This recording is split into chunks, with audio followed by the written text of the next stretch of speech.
basta merong nangyari na kanagawan ng administrasyon, ang ginagawa nila ay sinisira nila ang kanilang kalaban sa politika para matabunan yung totoong issue ng bayan. Does the President know about this already? I mean, si President Duterte, does he know about this new issue sa inyo about kay Congressman Talong, ma'am, na pang-aatake sa inyo family? Hindi ko alam. Kasi hindi kami nagkausap pa ni Pangulong Duterte. At hindi din kami nagkausap ni Congressman Pulong. Pero nakita ko siya na nagpa-interview siya doon sa labas ng detention center.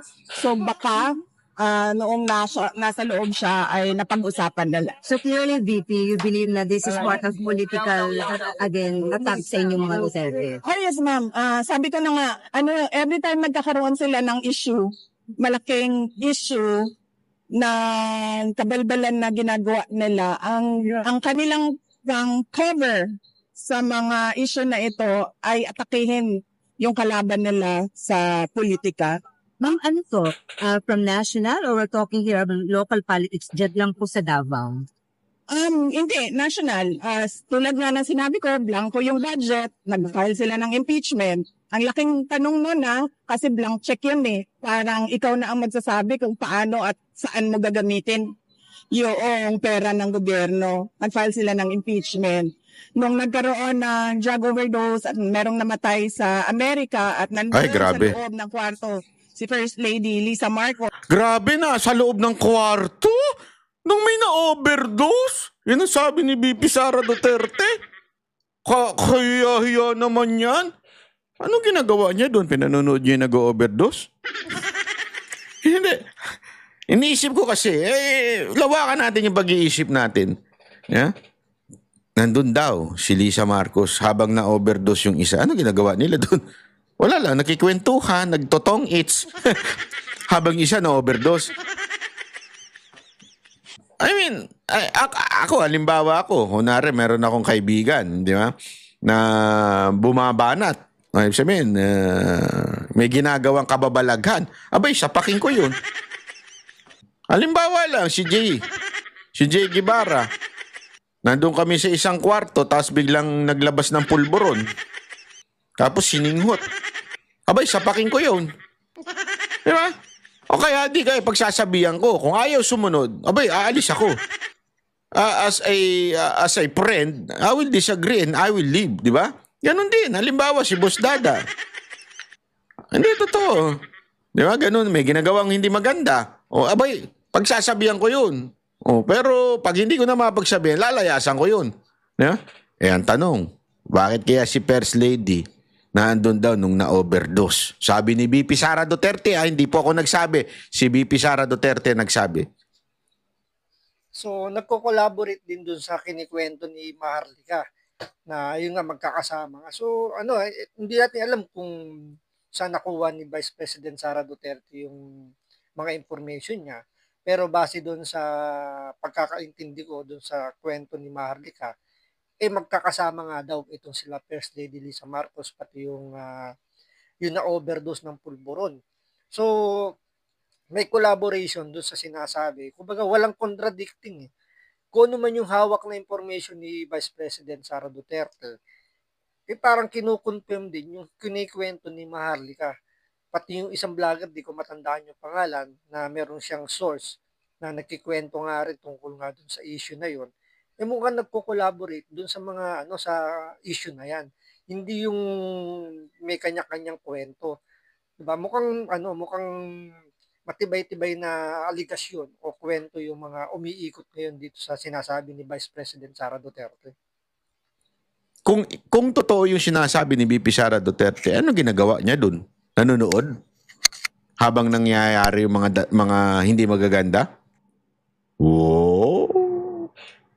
Pagoy, di natin alam. At nandoon sa police report, cocaine yung sinasabing nagkalat doon sa kwarto na yon. Naku, cocaine, naku. Ay bigla na lang nilang hinila, kinidnap, kinuha, dinukot si Pangulong Duterte. Ngayon naman, 20 pesos ang kilo ng bigas, isang araw lang, tapos na, wala na.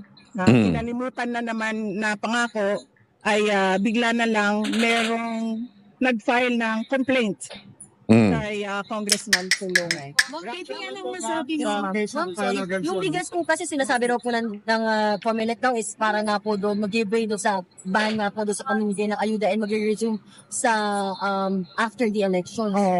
Kasi kung ayuda ang pinag-uusapan natin, ibig sabihin, meron silang nakikitang pangangailangan sa tao, di ba? Kaya nga nila in-exempt ang AKAP at AIX, ayuda na kailangan ng taong bayan.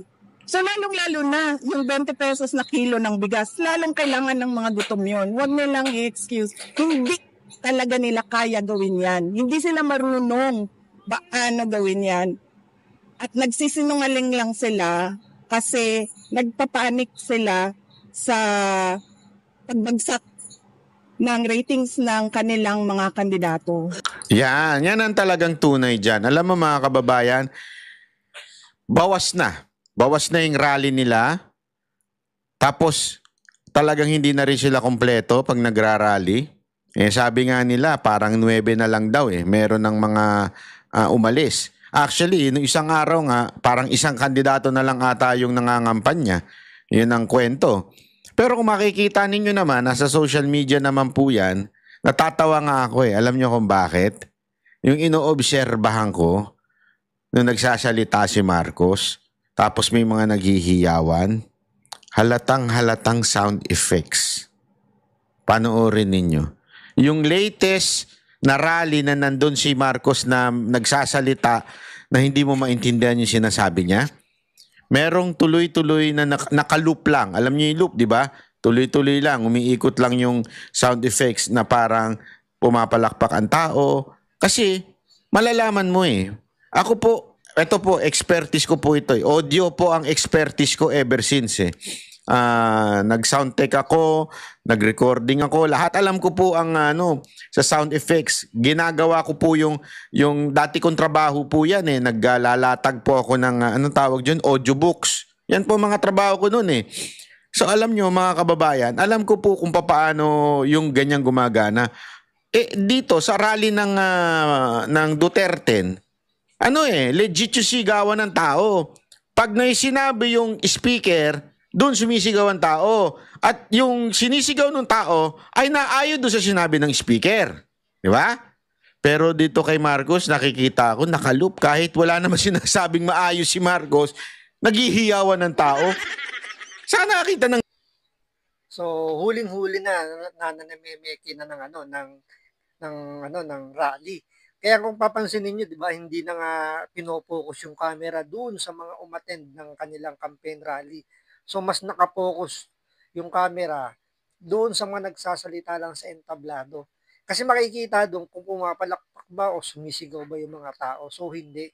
Tapos sigundahan pa natin yung sinasabi ni Banat Bay na nabawasan na yung kandidato ng alyansa ni Bongbong Marcos. So bawas na ng 2. So mukhang siyam na nga lang daw kasi ang hula ng marami si Pacquiao yung mukhang hihiwalay na yata kasi mukhang kumikilos na ng ibang direksyon. So nagpapa-endorse na si Pacquiao sa iba't ibang mga local government, nag-i-endorse na rin yung kanyang party list, nagpapa-endorse na rin sa ibang mga kandidato. So gumagalaw na si Pacquiao ng hindi siguro alam or nagpaalam sa alyansa dahil nararamdaman niya na wala siya makukuhang panalo hanggat nakadikit siya sa alyansa.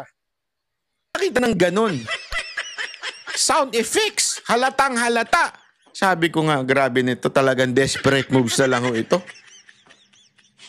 Desperado na. Sobrang pagka-desperado nung ginagawa nila. Kaya nga dito, mapapansin mo na dahil doon, sabi nga ni VP Sara Duterte, ginawa nila yung lintik na 20 pesos na bigas. Ang problema, hindi rin kinagat. Kasi, kesa na makatulong, imaginein mo gusto mo ng vote rich kasi nga olats ka sa Visayas, olat ka sa mga Bisaya, olat ka rin sa mga taga Mindanao. So doon mo gagawin ngayon sa vote rich na lugar, sa Cebu, di ba? Ang problema, kaysa na matuwa ang mga tao, mas lalong nagalit sa'yo. Kasi, andali, bakit? Kayo lang ba ang Pilipino dito? Kayo lang ba ang nagbabayad ng tax? Bakit kayo lang ang may 20 pesos na bigas? Nag-backfire, ika nga. Palpak, ika nga. Ganun po ang nangyari dyan sa lintik na bigas na yan.